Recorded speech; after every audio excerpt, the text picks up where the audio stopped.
2026-27 நிதியாண்டுக்கான தமிழ்நாடு அரசின் budget August 5ஆம் தேதி தாக்கல் செய்யப்படும் என சபாநாயகர் JCD பிரபாகர் அறிவித்துள்ளார். இது தொடர்பாக செய்தியாளர்களிடம் பேசிய அவர், பட்ஜெட் மீதான விவாதம் குறித்து அலுவல் ஆய்வுக்குழு கூட்டத்தில் முடிவு செய்யப்படும் என தெரிவித்துள்ளார்.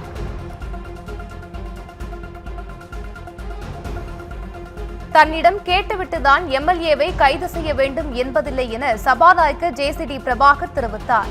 விளாத்திக்குளம் திமுக MLA மார்க்கண்டேயன் கைது தொடர்பாக விளக்கமளித்த அவர் இவ்வாறு தெரிவித்தார். மேலும் மார்க்கண்டேயன் மீது மற்ற MLA-க்கள் புகார் கொடுத்தால் நடவடிக்கை எடுக்கப்படும் எனவும் தெரிவித்தார். சென்னை தலைமைச் செயலகத்தில் முதலமைச்சர் விஜயின் அறையை இடமாற்றம் செய்ய இருப்பதாக தகவல் வெளியாகியுள்ளது. இட நெருக்கடி ஏற்படுவதால் முதலமைச்சரை சந்திக்க வருபவர்கள் பல்வேறு இன்னல்களுக்கு ஆளாவதாக கூறப்படுகிறது. இதன் காரணமாக முதலமைச்சரின் அறை மற்றும் அலுவலகத்தை கோட்டை கட்டிடத்திற்கு அருகே உள்ள நாமக்கல் கவிஞர் மாளிகையின் 10வது மாடிக்கு மாற்ற திட்டமிடப்பட்டுள்ளதாக கூறப்படுகிறது. பெரம்பூர் சட்டப்பேரவை தொகுதியில் நடைபெற்ற தேர்தலில் பெற்ற வெற்றியை எதிர்த்து தாக்கல் செய்யப்பட்ட தேர்தல் மனு தொடர்பான வழக்கில் முதலமைச்சர் விஜய்க்கு புதிதாக நோட்டீஸ் அனுப்ப சென்னை உயர்நீதிமன்றம் உத்தரவிடப்பட்டுள்ளது. தேர்தல் அதிகாரிக்கு நோட்டீஸ் சென்றடையவில்லை என திமுக வேட்பாளர் RD சேகர் தரப்பில் ஆஜரான வழக்கறிஞர் கூறியதைத் தொடர்ந்து நீதிமன்றம் இந்த உத்தரவை பிறப்பித்தது.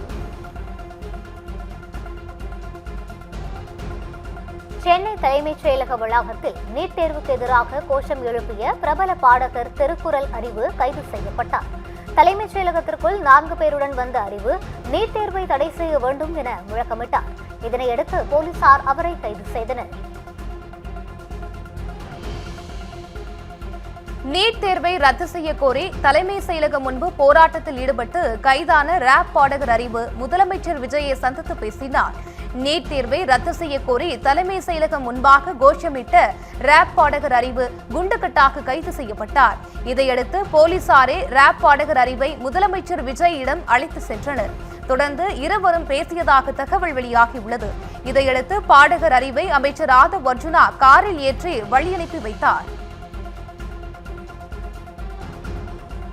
நீட் போராட்டம் தொடர்பாக திருக்குறள் அறிவு கைது செய்யப்பட்ட சம்பவத்திற்கு எதிர்க்கட்சித் தலைவர் உதயநிதி ஸ்டாலின் கண்டனம் தெரிவித்துள்ளார். இது தொடர்பாக தனது எக்ஸ் பக்கத்தில் டெல்லி இளைஞர்களுக்கு ஆதரவாக களமிறக்க திட்டமிட்டுள்ள தமிழ்நாடு இளைஞர்களுக்கு அறிவு கைது செய்யப்பட்டிருப்பது கவலை அளிப்பதாக குறிப்பிட்டுள்ளார். நீட் தேர்வுக்கு எதிராக எழுப்பப்படும் குரல்கள் ஒடுக்கப்படக்கூடாது எனவும் வலியுறுத்தியுள்ளார்.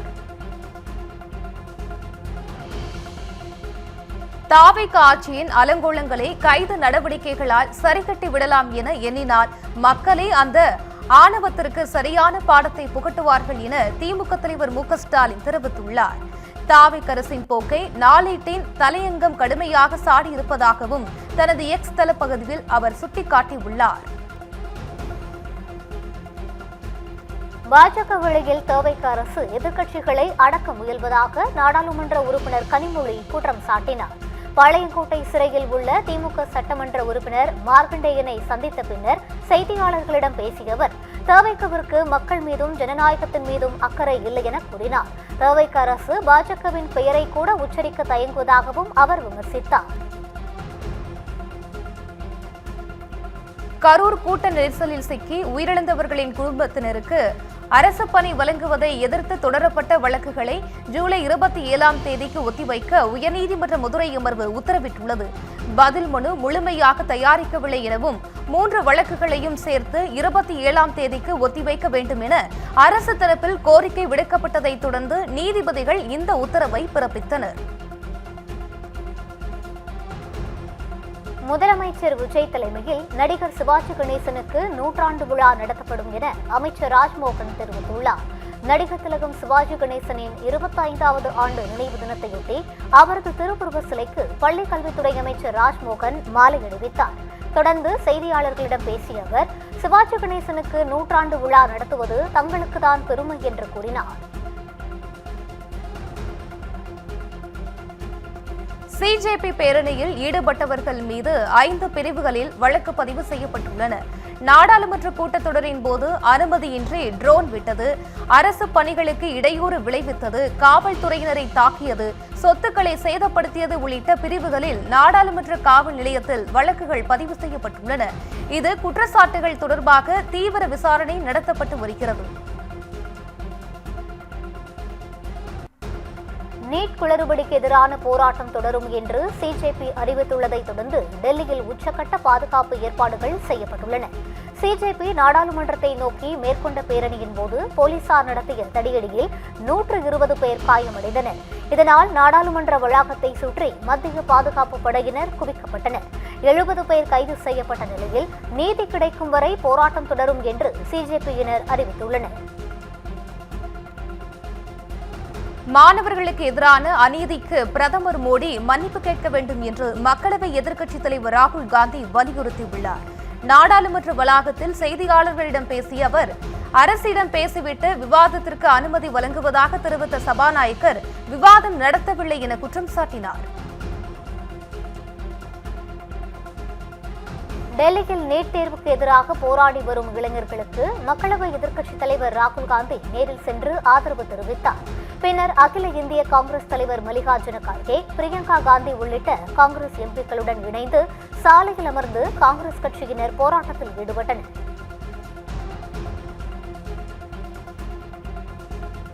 பிரதமர் மோடி இல்லம் நோக்கி பேரணியாக செல்ல முயன்ற ராகுல் காந்தியை போலீசார் தடுத்து நிறுத்தினர். சம்பவ இடத்திற்கு வந்த மத்திய அமைச்சர் ஜிதேந்திர சிங் வேண்டுகோள் விடுத்தார். அதனை ஏற்றுக்கொள்ளாமல் தொடர்ந்து போராட்டத்தில் ஈடுபட்டதால் ராகுல் காந்தி, பிரியங்கா உள்ளிட்ட அனைவரையும் போலீசார் வலுக்கட்டாயமாக கைது செய்தனர்.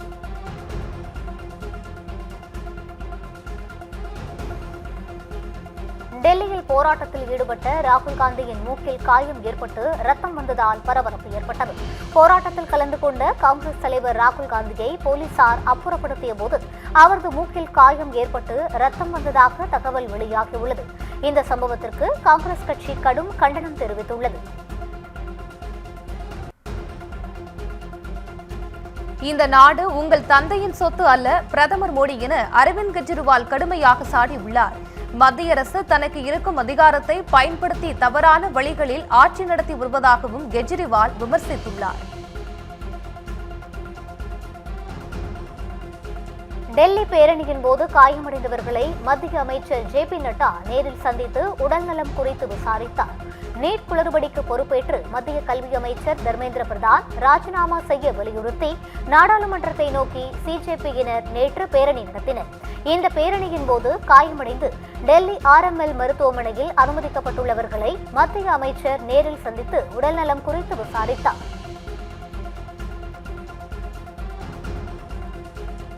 சமூக ஆர்வலர் சோனம் வாங்சுக்கை குருகிராமில் உள்ள தனியார் மெடாண்டா மருத்துவமனைக்கு மாற்ற டெல்லி உயர்நீதிமன்றம் அனுமதி வழங்கியுள்ளது. இதையடுத்து நீதிமன்ற உத்தரவின் பேரில் டெல்லி போலீசார் அவரை அரசு மருத்துவமனையில் இருந்து தனியார் மருத்துவமனைக்கு பாதுகாப்புடன் மாற்றும் நடவடிக்கையை மேற்கொண்டனர். நாடாளுமன்றத்தின் இரு அவைகளும் நாள் முழுவதும் ஒத்திவைக்கப்பட்டன. டெல்லியில் சிஜேபியினர் மீது நடத்தப்பட்ட தாக்குதல், மத்திய அமைச்சர் தர்மேந்திர பிரதான் பதவி விலக வேண்டும் என வலியுறுத்தி காலை முதலே எதிர்க்கட்சியினர் அமளியில் ஈடுபட்டனர். இதனைத் தொடர்ந்து நண்பகல் 12 மணி வரையிலும் பின்னர் 2 மணி வரையிலும் ஒத்திவைக்கப்பட்டன. அவை மீண்டும் கூடிய நிலையில் அமளி தொடர்ந்ததால் இரு அவைகளும் நாள் முழுவதும் ஒத்திவைக்கப்பட்டன. வினாத்தால் கசிவதை தடுப்பது ஒட்டுமொத்த தேசத்தின் பொறுப்பு என பிரதமர் மோடி தேசிய ஜனநாயக கூட்டணி எம்பிக்களின் கூட்டத்தில் பேசியுள்ளார். நாடாளுமன்ற மழைக்கால கூட்டத்தொடர் தொடங்கியுள்ள நிலையில் தேசிய ஜனநாயக கூட்டணி எம்பிக்களின் கூட்டத்தில் உரையாற்றிய பிரதமர் மோடி இவ்வாறு கூறியதாக மத்திய அமைச்சர் கிரண் ரிஜிஜு தெரிவித்தார். மேலும் குறைபாடுகளற்ற தேர்வு முறையை உருவாக்க கூட்டு முயற்சிகளை மேற்கொள்ளுமாறு பிரதமர் வலியுறுத்தியதாகவும் அவர் குறிப்பிட்டார். 2023ஆம் ஆண்டுக்கு முந்தைய வாகனங்களில் எத்தனால் பெட்ரோலால் மைலேஜ் 3 முதல் 5% குறையலாமே தவிர என்ஜினுக்கு எந்த பாதிப்பும் இருக்காது என மத்திய அரசு விளக்கமளித்திருக்கிறது. மேலும் பெட்ரோலில் எத்தனால் அளவை 20%க்கும் மேல் உயர்த்துவது தொடர்பாக அரசு இன்னும் எந்த முடிவும் எடுக்கவில்லை என மாநிலங்களவையில் மத்திய பெட்ரோலியத்துறை இணையமைச்சர் சுரேஷ் கோபி கூறியுள்ளார். பரந்தூர் விமான நிலையத்திற்கான மாற்று இடத்தை தமிழ்நாடு அரசு இதுவரை கோரவில்லை என மத்திய அரசு தெரிவித்துள்ளது. விமான நிலையம் தொடர்பாக திமுக எம்பி வில்சன் எழுப்பிய கேள்விக்கு பதிலளித்த இணையமைச்சர் முரளிதரர் மோகால் விமான நிலையத்தை இடமாற்றம் செய்யுமாறு மாநில அரசு கோரிக்கை விடுக்கவில்லை என எழுத்துப்பூர்வ பதிலளித்துள்ளார்.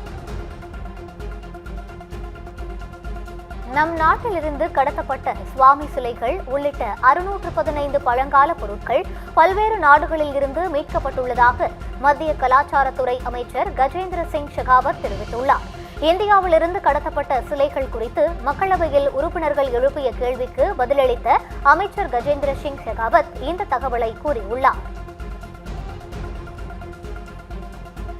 டாஸ்மாக் மதுக்கடை பார்களில் புகையிலை பொருட்கள், பீடி, சிகரெட் விற்பனை செய்ய டாஸ்மாக் நிர்வாகம் தடை விதித்துள்ளது. இது தொடர்பாக டாஸ்மாக் நிர்வாகம் விடுத்துள்ள சுற்றறிக்கையில், பார்களில் விற்கப்படும் குடிநீர் மற்றும் குளிர்பானங்கள் தரச்சான்று பெற்றதாக இருக்க வேண்டும். மதுபான பார்களில் மது பாட்டில்களை விற்பனை செய்யக்கூடாது. கூடுதல் விலைகளில் நொறுக்கு தீனிகளை விற்கக்கூடாது என தெரிவிக்கப்பட்டுள்ளது. மேகதாது அணை என்பது தவிகவின் விவகாரம் அல்ல, ஒட்டுமொத்த தமிழ்நாட்டின் விவகாரம் என பாமக தலைவர் அன்புமணி ராமதாஸ் தெரிவித்துள்ளார். மேகதாது விவகாரம் தொடர்பாக முதலமைச்சர் விஜய் அழுத்தம் கொடுக்க வேண்டும் என தெரிவித்த அவர், மேகதாது அணை விவகாரத்தில் அதிமுக, திமுக, பாமக என பாகுபாடு பாராமல் அனைவரும் ஒன்றாக இணைந்து செயல்பட வேண்டும் என தெரிவித்தார். ஒடிசா பூரி ஜெகநாதர் ரத யாத்திரை திருவிழாவின் ஒரு பகுதியாக குண்டிச்சா கோவில் அருகே 3 கிலோமீட்டர் தூரம் தேர்களை கைகளால் பக்தர்கள் இழுத்துச் சென்றனர். இறைவனும் அவரது உடன் பிறந்தவர்களும் தங்கள் அத்தையின் வீடான குண்டிச்சா கோவிலுக்கு மேற்கொள்ளும் 9 நாள் பயணமாக இது கருதப்படும் நிலையில் தேர்களை பக்தர்கள் இழுத்துச் செல்லும் ட்ரோன் காட்சிகள் வெளியாகியுள்ளது. சிக்கிம் நாம்ச்சி மாவட்டத்தில் உள்ள சுரங்கப்பாதை எரிவாயு காரணமாக வெடித்து விபத்தில் 27 பேர் இடிபாடுகளில் சிக்கினர். அவர்களில் ஒருவர் உயிரிழந்த நிலையில் நீண்ட போராட்டத்திற்கு பின்னர் சிக்கியவர்களை மீட்புப் படையினர் பத்திரமாக மீட்டனர். தமிழகத்தில் கடந்த 5 ஆண்டுகளில் செப்டிக் டேங்குகளை சுத்தம் செய்யும் போதும் 332 பேர் உயிரிழந்துள்ளதாக மத்திய அரசு தெரிவித்துள்ளது. விசிக எம்பி ரவிக்குமார் வெளியிட்டுள்ள எக்ஸ் தள பதிவில், நாடாளுமன்றத்தில் தான் எழுப்பிய கேள்விக்கு சமூக நீதி மற்றும் அதிகாரமளித்தல் துறை இணையமைச்சர் ராம்தாஸ் அத்வாலே அளித்துள்ள பதிலின்படி, கடந்த 5 ஆண்டுகளில் இந்தியா முழுவதும் 332 பேர் உயிரிழந்துள்ளதாகவும், மகாராஷ்டிராவில் அதிகபட்சமாக 58 பேரும், ஹரியானாவில் 47 பேரும், மூன்றாவதாக தமிழகத்தில் 38 பேர் உயிரிழந்துள்ளதாக குறிப்பிட்டுள்ளார். கேரளாவில் பல் மருத்துவக் கல்லூரி மாணவர் மரணம் தொடர்பாக மருத்துவர் கைது செய்யப்பட்டதில் நடைமுறை குறைபாடுகள் உள்ளதாக கூறி கைது செய்யப்பட்டவரை நீதிமன்றம் விடுவித்தது. அஞ்சரைக்கண்டி பல் மருத்துவக் கல்லூரி 1ஆம் ஆண்டு மாணவர் நிதின்ராஜ் மரண வழக்கில் முதல் குற்றவாளியாக மருத்துவர் ராமின் பெயர் இடம்பெற்றிருந்தது. பல வாரங்களாக தலைமறைவாக இருந்த அவர் கர்நாடக மாநிலத்தில் கைது செய்யப்பட்டார். ஆனால் கைது நடவடிக்கையில் நடைமுறை குறைபாடுகள் இருப்பதாக கூறி தலைச்சேரி முதன்மை மாவட்ட அமர்வு நீதிமன்றம் அவரை விடுவிக்க உத்தரவிட்டது. இருப்பினும் நீதிமன்ற வளாகத்தை விட்டு வெளியில் வந்தவுடன் ராமை குற்றப்பிரிவினர் மீண்டும் கைது செய்துள்ளதாக கூறப்படுகிறது. தமிழ்நாட்டில் வரும் 27ஆம் தேதி வரை மிதமான மழைக்கு வாய்ப்பு என சென்னை வானிலை ஆய்வு மையம் கணித்துள்ளது. தமிழ்நாட்டில் ஓரிரு இடங்கள், புதுவை, காரைக்கால் பகுதிகளில் இடி மின்னல் மற்றும் பலத்த காற்றுடன் கூடிய மிதமான மழை பெய்யக்கூடும் என தெரிவிக்கப்பட்டுள்ளது. அதேபோல் சென்னையில் 2 நாட்கள் மிதமான மழை பெய்யக்கூடும் என வானிலை ஆய்வு மையம் தெரிவித்துள்ளது. முதலமைச்சராகிவிட்டதால் இனி விஜய் சினிமாவில் நடிக்க மாட்டார் என்று கூறப்படும் நிலையில் ஜனநாயகன் படம் பற்றி பேசிய அந்த படத்தின் இயக்குனர் H. வினோத், விஜய்க்கு இது கடைசி படம் அல்ல என்று தெரிவித்தார். ஆனால் முதலமைச்சர் விஜய்க்கு இது முதல் படம் என்றும் கூறினார். இதனிடையே ஜனநாயகனின் புதிய ப்ரோமோவை முதலமைச்சர் விஜய் தனது அதிகாரப்பூர்வமான எக்ஸ் தளத்தில் பகிர்ந்துள்ளார். ஜனநாயகன் படத்திற்கு நான் லீவு கேட்கவில்லை என மதுவிலக்குத்துறை அமைச்சர் விக்னேஷ் விளக்கம் அளித்துள்ளார். கோவை மாவட்டம் பொள்ளாச்சி அருகே கிணத்துக்கடவு சட்டமன்ற அலுவலகத்திற்கு அமைச்சர் விக்னேஷ் வருகை தந்தார். பின்னர் செய்தியாளர்களை சந்தித்த அவர், தமிழகத்தில் அரசு மதுபான கடைகள் தனியார் மயமாக்கும் திட்டமும் விவாதத்தில் உள்ளதாக கூறினார். விவசாயிகளின் நியாயமான கோரிக்கைகள் குறித்து நடவடிக்கை எடுக்கப்படும் எனவும் அவர் உறுதியளித்தார். சொத்து தகராறு வழக்கில் சென்னை உயர்நீதிமன்ற சமரச தீர்வு மையத்தில் நிதியமைச்சர் மரிய வில்சன் இரண்டாவது முறையாக நேரில் ஆஜரானார். புதுச்சேரியில் சகோதரர் மரிய குலோத் மற்றும் அவரது மனைவியை தாக்கியதாக தொடரப்பட்ட வழக்கில் சென்னை உயர்நீதிமன்ற வளாகத்தில் உள்ள மாநில சமரச தீர்வு மையத்தில் பேச்சுவார்த்தை நடைபெற்று வருகிறது. கடந்த ஜூலை 13ஆம் தேதியன்று அமைச்சர் மரிய வில்சன் ஆஜரான நிலையில் தற்போது மீண்டும் ஆஜரானார். தெருநாய் பிரச்சினையை தடுக்க எந்த நடவடிக்கையும் எடுத்ததாக தெரியவில்லை என தமிழக அரசு மீது சென்னை உயர்நீதிமன்றம் அதிருப்தி தெரிவித்துள்ளது. இது தொடர்பான வழக்கு தலைமை நீதிபதி எஸ்.ஏ. தர்மாதிகாரி நீதிபதி ஜி. அருள்முருகன் அமர்வில் மீண்டும் விசாரணைக்கு வந்தது. அப்போது தெருநாய் தொல்லையை கட்டுப்படுத்த என்ன நடவடிக்கை எடுக்கப்பட்டது என நீதிபதிகள் கேள்வி எழுப்பினர். அரசின் அறிக்கையில் வேண்டுமானால் நடவடிக்கை குறித்த விவரங்கள் இருக்கலாம், ஆனால் நேரில் எதுவும் தெரியவில்லை என அதிருப்தி தெரிவித்தனர். மலேசியாவில் இருந்து விமானம் மூலம் 4 கோடி ரூபாய் மதிப்பிலான 4 கிலோ கஞ்சாவை கடத்தி வந்த இளைஞர் கைது செய்யப்பட்டுள்ளார். கோலாலம்பூரில் இருந்து வந்த விமானத்தில் சுங்கத்துறை நுண்ணறிவு அதிகாரிகள் நடத்திய சோதனையில் சுற்றுலா விசாவில் மலேசியா சென்று திரும்பிய இளைஞரிடம் 4 கிலோ 76 கிராம் பதப்படுத்தப்பட்ட உயரக கஞ்சா பறிமுதல் செய்யப்பட்டது. கோவை மாவட்டம் பொள்ளாச்சியில் நீர்வளத்துறை சார்பில் அறிவிக்கப்பட்ட 22 டெண்டர்களை தமிழக அரசு ரத்து செய்துள்ளது. உரிய விதிமுறைகளை பின்பற்றாமல் அல்லது வெளிப்படைத்தன்மை இல்லாமல் மேற்கொள்ளப்பட்டதாக கண்டறியப்பட்டதால் இவை ரத்து செய்யப்பட்டுள்ளன. விரைவில் புதிய நிபந்தனைகளுடன் 22 டெண்டர்களும் வெளியிடப்பட்டு பணிகள் மேற்கொள்ளப்படும் என்றும் தெரிவிக்கப்பட்டுள்ளது. கோவை சாய்பாபா காலனி அருகே 1 கிலோமீட்டர் வரை செல்லும் புதிய மேம்பாலம் திறக்கப்பட்டுள்ளது. புதிய கங்கா மருத்துவமனை அருகில் இருந்து கோவை அரசு போக்குவரத்து மண்டல அலுவலகம் வரை இந்த மேம்பாலம் அமைக்கப்பட்டுள்ளது. கடந்த 2022ஆம் ஆண்டில் 75 கோடி ரூபாய் மதிப்பில் இந்த திட்டத்திற்கு ஒப்புதல் அளிக்கப்பட்டது. இதனால் கோவையில் போக்குவரத்து நெரிசலை குறைக்கவும் கோவை மேட்டுப்பாளையம் சாலையில் பயண நேரத்தை குறைக்கவும் உதவும் என்று கூறப்படுகிறது.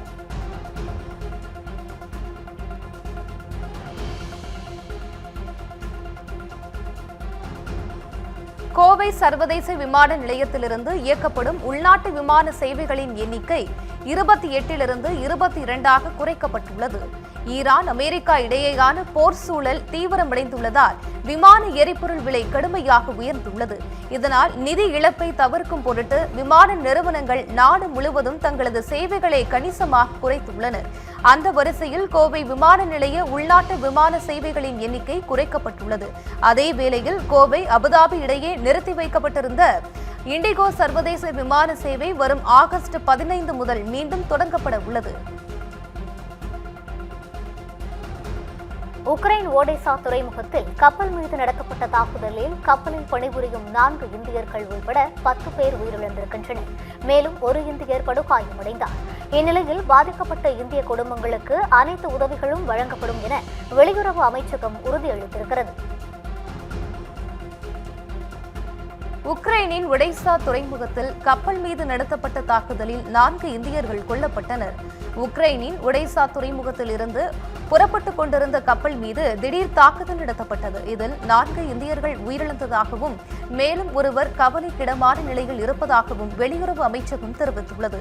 தாக்குதல் நடந்த நேரத்தில் 5 இந்தியர்கள் உட்பட 17 பணியாளர்கள் இருந்ததாக தகவல் வெளியாகியுள்ளது. இதற்கு இந்தியா கடும் கண்டனத்தை தெரிவித்துள்ளது. கனடா நாட்டின் பொருட்களுக்கு 50% வரி விதித்து அமெரிக்க அதிபர் டிரம்ப் உத்தரவிட்டுள்ளார். அமெரிக்காவின் ஆல்கஹால், பால் பொருட்களுக்கு எதிராக நடந்து கொண்டதாக குற்றச்சாட்டு எழுந்துள்ள நிலையில் தற்போது இந்த வரி விதிப்புக்கு டிரம்ப் உத்தரவிட்டுள்ளார். கிறிஸ்டோபர் நோலன் இயக்கத்தில் மேட் டாமன் நடித்துள்ள தி ஒடிசி திரைப்படம் வெளியான முதல் 4 நாட்களில் உலக அளவில் 2700 கோடிக்கும் மேல் வசூலித்து சாதனை படைத்துள்ளது. இந்தியாவில் மட்டும் இதுவரை 83 கோடி ரூபாய்க்கு அதிகமாக வசூலித்துள்ளது. மேலும் நோலன் இயக்கிய படங்களில் அதிக உலகளாவிய தொடக்க வசூல் பெற்ற திரைப்படமாக தி ஒடிசி புதிய சாதனையை பதிவு செய்துள்ளது. திருவள்ளூர் மாவட்டம் மீஞ்சூரில் சரித்திர பதிவேடு குற்றவாளியை கைது செய்ய சென்ற காவலரை அரிவாளால் வெட்டிய வழக்கில் 5 பேர் பிடிபட்டனர். மீஞ்சூரில் கஞ்சா வைத்திருந்ததாக 2வரும், சென்னையில் மெத்தபெட்டமைன் போதைப் பொருள் வைத்திருந்ததாக மேலும் 3 கைது செய்யப்பட்டனர். அவர்களிடமிருந்து போதைப் பொருட்கள் பறிமுதல் செய்யப்பட்டதாக போலீசார் தெரிவித்தனர். கைது செய்யப்பட்ட 5 பேரில் 3 வலது கையில் எலும்பு முறிவு ஏற்பட்டிருந்ததால் மாவுக்கட்டு போட்டு நீதிமன்றத்தில் ஆஜர்படுத்தப்பட்டனர். சென்னை நுங்கம்பாக்கம் வள்ளுவர் கோட்டம் அருகே இளம் பெண்களை 2 பேர் தாக்கிய சிசிடிவி காட்சிகள் வெளியாகி பரபரப்பை ஏற்படுத்தியுள்ளது. டீ கடைக்கு மதுபோதையில் சென்ற 2 இளைஞர்கள் அங்கு பணியில் இருந்த இளம் பெண்களிடம் வாக்குவாதத்தில் ஈடுபட்டதாக கூறப்படுகிறது. வாக்குவாதம் முற்றிய நிலையில் அவர்கள் இளம் பெண்களை தாக்கியதாக தெரிகிறது. தகவல் அறிந்து சென்ற சிங்கப்பெண் அதிரடி படையினர் தகராறில் ஈடுபட்ட பெரம்பலூரைச் சேர்ந்த தமிழரசன், பீகாரைச் சேர்ந்த சந்தசிங் ஆகியோரை கைது செய்தனர். வேலூர் மாவட்டம் ஒடுக்கத்தூர் அருகே முன்னாள் சென்ற ஆட்டோ மீது கார் மோதிய விபத்தில் பள்ளி மாணவி காயமடைந்தார். ஒடுக்கத்தூரில் இருந்து குருவராஜபாளையம் நோக்கி பள்ளி மாணவர்களை ஏற்றிக்கொண்டு ஆட்டோ சென்றுள்ளது. அப்போது சாலையின் வேகத்தடையை கடந்த ஆட்டோ மீது பின்னால் வந்த கார் மோதியதில் ஆட்டோ எதிரே வந்த இருசக்கர வாகனம் மற்றும் காவல் ஆய்வாளரின் வாகனத்தின் மீது மோதி கவிழ்ந்துள்ளது. இதுகுறித்த சிசிடிவி காட்சிகள் வெளியாகி பரபரப்பை ஏற்படுத்தியுள்ளது. ஈரோடு மாவட்டம் சத்தியமங்கலம் மைசூர் தேசிய நெடுஞ்சாலையில் கரும்பு பாரத்தை ஏற்றி வந்த லாரியை வழிமறித்த காட்டு யானை கரும்பை ருசி பார்க்கும் வீடியோ வெளியாகி இணையத்தில் பரவி வருகிறது. தனியார் சர்க்கரை ஆலைக்கு கரும்பு ஏற்றி வந்த லாரி ஒன்று பன்னாரியம்மன் கோவில் அருகே வனப்பகுதி வழியாக வந்துள்ளது. அப்போது அங்கு நின்றிருந்த காட்டு யானை லாரியை வழிமறித்து அடுக்கி வைக்கப்பட்டிருந்த கரும்பு துண்டுகளை தும்பிக்கையால் பறித்து ருசி பார்த்துள்ளது. இதனால் அப்பகுதியில் போக்குவரத்து பாதிப்பு ஏற்பட்டது. விருதுநகர் மாவட்டம் ஸ்ரீவில்லிபுத்தூரில் சேதமடைந்துள்ள அரசு பள்ளியால் பள்ளி மாணவர்கள் மரத்தடியில் அமர்ந்து படிக்கும் அவல நிலை ஏற்பட்டுள்ளது. பள்ளி கட்டிடங்களின் மேற்கூரை மற்றும் பக்கவாட்டு சுவர்களில் விரிசல் ஏற்பட்டும் சுவர் உடைந்து விழும் அபாயம் இருப்பதாக குற்றச்சாட்டு எழுந்துள்ளது. இதையடுத்து மாணவர்கள் மரத்தடியில் அமர்ந்து படித்து வரும் சூழல் ஏற்பட்டுள்ளதால் அதிகாரிகள் நடவடிக்கை எடுக்க வேண்டும் என கோரிக்கை எழுந்திருக்கிறது. மதுரை அலங்காநல்லூர் அருகே கள்ளசந்தையில் மது விற்பனையில் ஈடுபட்ட தாவிக நிர்வாகியை போலீசார் கைது செய்தனர். அலங்காநல்லூர் மற்றும் பாலமேடு ஆகிய பகுதிகளில் கள்ளசந்தையில் மது விற்கப்படுவதாக தகவலை அடுத்து போலீசார் சோதனை நடத்திய நிலையில் அச்சம்பட்டி கிராமத்தைச் சேர்ந்த தாவிக நிர்வாகியான தெய்வம் என்பவர் மது விற்பனையில் ஈடுபட்டது தெரியவந்தது. இதனையடுத்து அவரை கைது செய்து மது பாட்டில்களை பறிமுதல் செய்தனர். பாகிஸ்தானுடன் மேற்கொண்ட சிந்து நதிநீர் பகிர்வு ஒப்பந்தம் காலாவதியாகிவிட்டதாக மத்திய அரசு தெரிவித்துள்ளது. இந்த ஒப்பந்தம் மீண்டும் பயன்பாட்டிற்கு வருவதற்கான சாத்தியம் இல்லை என்றும் அரசு திட்டவட்டமாக அறிவித்துள்ளது. ஐநா மனித உரிமைகள் கமிஷனில் பதிலளித்துள்ள இந்தியா இவ்வாறு கூறியுள்ளது. தஞ்சாவூர் அருகே உள்ள அரசு நேரடி நெல் கொள்முதல் நிலையங்களில் கொள்முதல் செய்யப்பட்ட நெல் மூட்டைகள் தேங்கி கிடப்பதாக கூறி நெல் கொள்முதல் பணியாளர்கள் உள்ளிருப்பு போராட்டத்தில் ஈடுபட்டனர். தமிழக அரசு உடனடியாக தலையிட்டு நடவடிக்கை எடுக்காவிட்டால் கொள்முதல் பணிகளை முற்றிலும் நிறுத்துவதுடன் சாலை மறியல் போராட்டத்தில் ஈடுபடுவோம் என எச்சரிக்கை விடுத்துள்ளனர். நாமக்கல் மாவட்டம் குமாரபாளையம் தொகுதிக்கு உட்பட்ட பல்வேறு பகுதிகளில் அமைச்சர் விஜயலட்சுமியை மக்கள் முற்றுகையிட்டு புகார் தெரிவித்ததால் பரபரப்பு ஏற்பட்டது. பள்ளிப்பாளையம் ஒன்றியத்தின் பல்வேறு இடங்களில் வளர்ச்சித் திட்டப் பணிகள் துவக்க விழா மற்றும் புதிய பணிகளுக்கான பூமி பூஜை நிகழ்வில் பால்வளத்துறை அமைச்சர் விஜயலட்சுமி கலந்து கொண்டார். அப்போது அன்னை சத்யா நகர் சென்றபோது கழிப்பிடம் முறையாக செயல்படாததால் அது சமூக விரோதிகளின் கூடாரமாக இருந்து வருவதாக மக்கள் குற்றம் சாட்டினர்.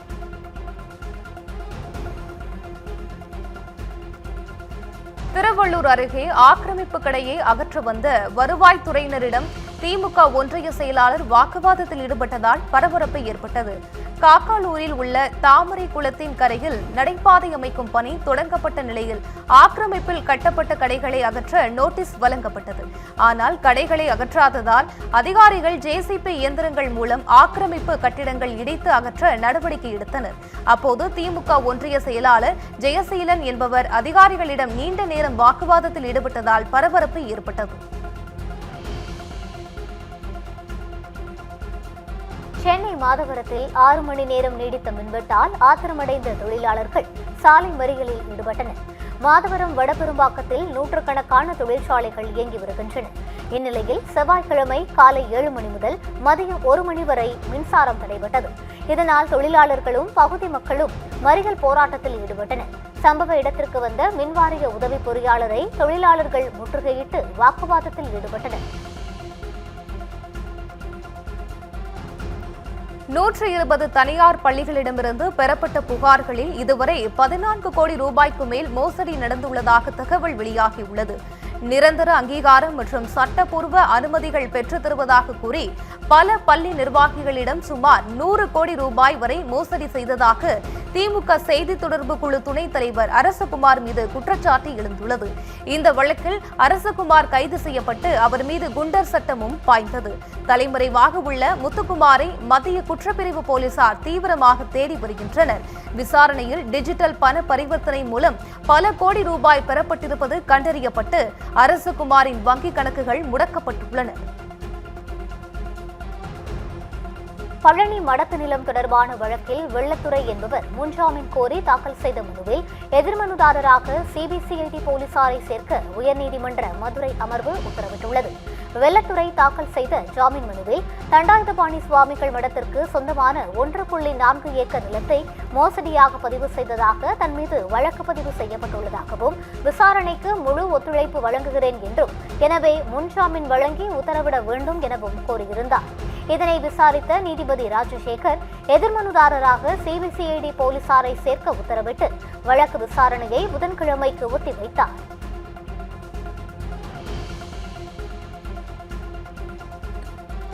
சேலம் மாவட்டம் எடப்பாடி அருகே முழுமையான பயிர்க்கடன் தள்ளுபடி கோரி விவசாயிகள் ஆர்ப்பாட்டத்தில் ஈடுபட்டனர். கோரணம்பட்டியில் உள்ள சடையம்பாளையம் வேளாண்மை கூட்டுறவு கடன் சங்கத்தில் ஏராளமான விவசாயிகள் பயிர்க்கடன் பெற்றிருந்தனர். இந்த நிலையில் உடனடியாக கடனை செலுத்துமாறும் அதன் பின்னர் தமிழக அரசு தள்ளுபடி செய்த தொகை வங்கிக் கணக்கில் செலுத்தப்படும் என சங்கம் நோட்டீஸ் அனுப்பியுள்ளது. இதனால் ஆத்திரமடைந்த விவசாயிகள் வேளாண்மை கூட்டுறவு கடன் சங்கத்தின் முன்பு ஆர்ப்பாட்டத்தில் ஈடுபட்டனர்.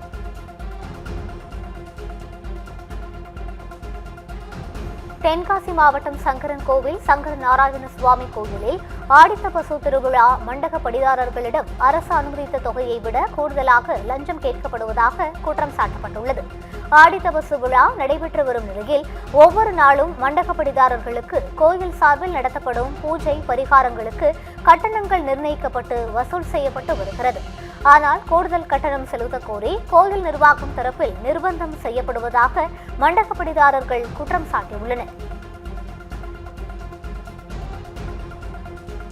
நீலகிரி மாவட்டம் கூடலூர் வனப்பகுதியில் 12 ஆண்டுகளுக்கு ஒருமுறை மட்டுமே மலரும் நீலக்குறிஞ்சி மலர்கள் மலர்ந்திருப்பதை சுற்றுலா பயணிகள் ஆர்வத்துடன் கண்டு ரசித்தனர்.